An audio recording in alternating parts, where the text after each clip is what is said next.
Donc maintenant, nous passons au prochain réglage qui est le triangle d'exposition. Donc le triangle d'exposition, comme le nom le dit, est composé de l'ouverture du diaphragme, la vitesse d'obturation et les ISO. Vous voyez, les trois réglages qui forment le triangle d'exposition, l'un ne va pas sans l'autre. C'est obligatoire de faire ces réglages pour avoir une bonne qualité d'image.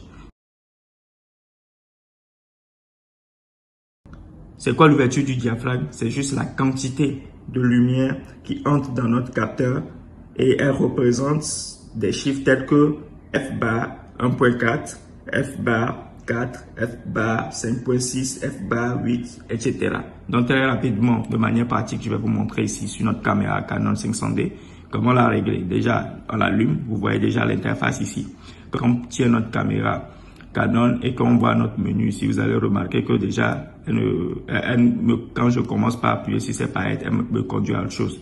Donc très rapidement, pour pouvoir activer cela, on appuie sur le Q ici. Vous voyez, sur le Q. Et là maintenant, ça nous donne la possibilité maintenant de naviguer sur l'interface. Donc très rapidement, nous allons régler notre diaphragme. Comme vous le voyez ici, elle est représentée par F5.0. Donc on clique là-dessus. Vous allez voir maintenant que au fur et à mesure, quand nous, si je le mets au milieu aussi, quand nous augmentons, vous voyez ici, vous voyez le petit, NB, le grand. Donc quand nous augmentons notre ouverture du diaphragme, nous avons moins de lumière. Quand nous baissons maintenant au chiffre bas, nous avons plus de lumière. Ici, sur notre caméra Canon 500D, notre ouverture du diaphragme est à 5.6. Il y a d'autres Canon qui ont plus d'ouverture, qui sont à 1.4 et autres. Mais ici, dans notre cas, notre ouverture du diaphragme est à 5.6. Donc, ce qui veut dire que si vous voulez filmer et que vous voulez avoir plus de lumière, comme j'ai eu à l'expliquer, à donner un peu cette définition de l'ouverture du diaphragme, et que vous voulez avoir plus de lumière, une de quantité de lumière qui entre dans votre objectif, donc préférez le mettre sur un chiffre beaucoup plus bas pour avoir beaucoup plus cette quantité de lumière qui entre. Et aussi, si vous voulez avoir moins de lumière, c'est là, comme je l'ai dit, vous augmentez. Et au fur et à mesure que vous augmentez, vous avez moins de quantité de lumière qui entre. Donc, le plus important ici, c'est de retenir, c'est de savoir, de connaître votre caméra Canon, à quelle ouverture elle est. Donc, comme moi, je l'ai dit, moi, sur ma 550D ici, mon ouverture est à 5.6. Donc, je préfère le mettre à 5.6 pour avoir cette bonne quantité de lumière qui entre. Dès que nous mettons notre curseur sur le chiffre le plus bas, comme je l'ai dit, nous avons cette quantité de lumière qui entre et le chiffre le plus haut, moins de quantité de lumière qui entre.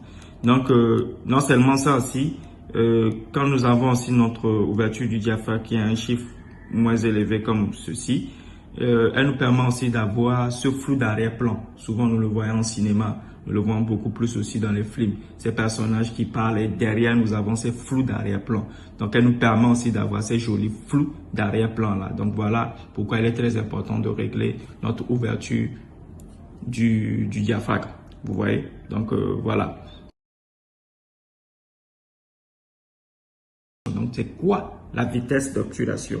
Donc, la vitesse d'obturation, c'est juste le temps pendant lequel le capteur sera exposé à la lumière. Vous comprenez? Du coup, elle nous permet d'avoir ce flou de mouvement dans notre image. Plus le chiffre elle est bas, plus la vitesse d'obturation est lente. Et plus le chiffre elle est haut, plus la vitesse d'obturation elle est rapide. Et comme je l'ai dit, plus la vitesse d'obturation est rapide, elle reçoit moins de lumière. Vous voyez? Par exemple, nous réglons notre cadence d'image sur 25 images par seconde. Donc maintenant, pour régler notre vitesse d'obturation, nous multiplions par 2. Donc la vitesse d'obturation est représentée par des chiffres 1 bar, tant. Donc je vous montre de manière pratique, voilà, sur notre appareil. Donc je l'allume. Voilà, comme vous le voyez ici, toujours sur le Q pour nous permettre de naviguer. Donc ici maintenant, la vitesse d'obturation, elle est représentée par ce chiffre-là. Donc nous cliquons là-dessus, vous voyez. Donc comme j'ai eu à le dire, plus le chiffre elle est bas, notre vitesse d'obturation est lente. Et plus le chiffre elle est élevé, notre vitesse d'obturation est rapide. Donc la règle la plus simple, c'est quoi? Dès que nous mettons notre cadence d'image sur 25 images par seconde, automatiquement nous venons et nous réglons notre vitesse d'obturation sur 1/50. Nous multiplions par 2. Si nous réglons notre cadence d'image sur, par exemple, sur 100 images par seconde ou sur 50 images par seconde pour avoir ce ralenti là, dès que nous venons maintenant sur notre vitesse d'obturation, ici nous multiplions par 2. Donc, ce qui veut dire que si nous mettons notre cadence d'image sur 50 images par seconde ou sur 100 images par seconde, donc notre vitesse d'obturation, nous le multiplions. Par exemple, si c'est sur 50 images par seconde, nous avons mis notre vitesse d'obturation, nous allons le mettre sur 100. Vous voyez, sur 100.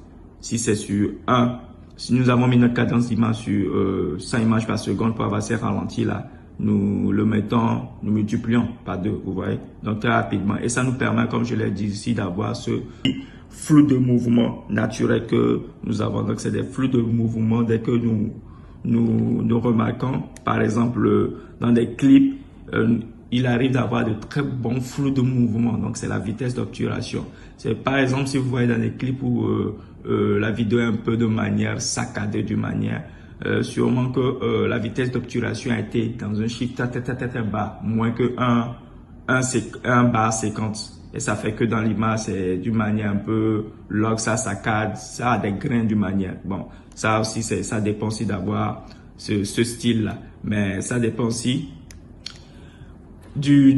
comme je peux le dire aussi, ça dépend en fait de l'univers que vous voulez. Donc très rapidement, de la manière la plus simple, quand vous mettez votre cadence d'image sur 25 images par seconde, mettez votre vitesse d'obturation sur 1/50 et tout va bien. Ensuite, maintenant, nous allons passer à l'ISO. Donc je vous montre très rapidement comment régler son ISO. Donc le troisième réglage qu'il faut respecter dans les triangles d'exposition. Maintenant, nous allons voir la sensibilité de l'ISO. Donc, c'est quoi la sensibilité de l'ISO? Elle représente la sensibilité du capteur à la lumière. C'est un réglage qui détermine la qualité de notre image. Vous voyez un peu? Donc, de manière beaucoup plus simple ici, j'allume ma caméra de manière pratique, toujours sur le cul pour avoir cette ouverture. Donc, l'ISO, ici, comme vous le voyez ici, c'est en auto. Mais nous allons régler notre ISO. Donc, comme vous le voyez ici, sur ma caméra Canon 550, voilà, mon ISO est au maximum de 6400. Donc, si, par exemple, vous tournez votre vidéo en pleine journée, en plein soleil, je vous conseille de mettre votre ISO sur 100 ou sur 200 maximum. Au maximum. Maintenant, dans le cas où vous êtes, par exemple, à l'intérieur avec une suffisante lumière, vous pouvez mettre votre ISO sur 400. Si peut-être qu'il a moins de lumière, mais il a une lumière, hein, il a des lumières, mais assez moins, vous pouvez mettre votre ISO sur 800. Vous voyez? Mais attention, il arrive souvent quand vous allez constater que peut-être dans votre image, il n'y a pas trop de qualité, c'est-à-dire elle ne détermine pas trop la qualité de notre image. Nous avons tendance à augmenter notre ISO. Nous avons tendance à augmenter notre ISO. Par exemple, comme je l'ai dit, dans d'autres caméras Canon, il a des ISO qui dépassent même 6400. Donc, nous avons tendance à mettre notre ISO, par exemple, on va dire qu'on va mettre notre ISO sur 6400 pour que notre image soit bien éclairée ou un truc de ce genre. Non, c'est une erreur. Parce qu'à la fin, nous aurons que des grains sur nos vidéos. Et c'est au montage, on ne peut pas l'enlever. Donc, c'est pour ça qu'il faut respecter la marge. En plein soleil, vous êtes à 10h, 9h, 11h, midi, en plein soleil. Mettez votre ISO sur 100 ou 200. Si vous êtes à l'intérieur ou vous tournez par exemple à partir de 16h avec une moins lumière, mettez votre ISO sur 400 ou 800 max. Si vous dépassez, c'est vrai, votre image sera bien éclairée, mais après vous allez constater des grains sur vos vidéos et c'est désagréable. Donc comme je l'ai dit, si vous êtes à l'intérieur avec beaucoup de lumière, faites l'effort de mettre votre ISO sur peut-être maxi 800. Mais si vous avez une quantité de lumière suffisante, peut-être avec des lumières naturelles ou artificielles, allez, mettez-le sur 200 ou 400. Mais le maximum, 800. Respectez un peu cette marge. 100, 200, 400, 800. Mais dépasser, elle sera bien éclairée, mais à la fin, vous aurez que des grains dans vos vidéos.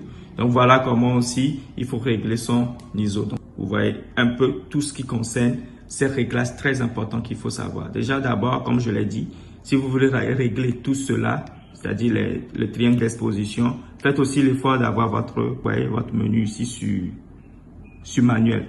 Vous le mettez sur M pour pouvoir avoir cette interface, pour pouvoir avoir voilà, cette interface pour pouvoir bien naviguer. Parce que si vous le mettez sur autre chose, vous n'allez pas bien régler vos différents triangles d'exposition. Donc, vous mettez votre curseur sur M ici.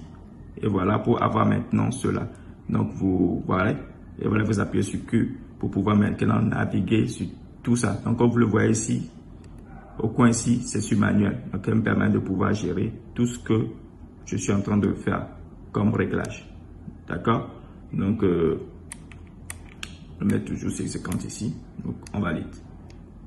Donc, voilà un peu ce qu'il faut savoir aussi sur le triangle d'exposition. Donc, la sensibilité de l'ISO, l'ouverture du diaphragme et la vitesse d'obturation. Donc, l'un ne va sans l'autre. Donc, dès que vous prenez votre caméra Canon et que même c'est pareil sur les autres caméras, c'est vraiment pareil aussi sur les autres caméras, et que vous voulez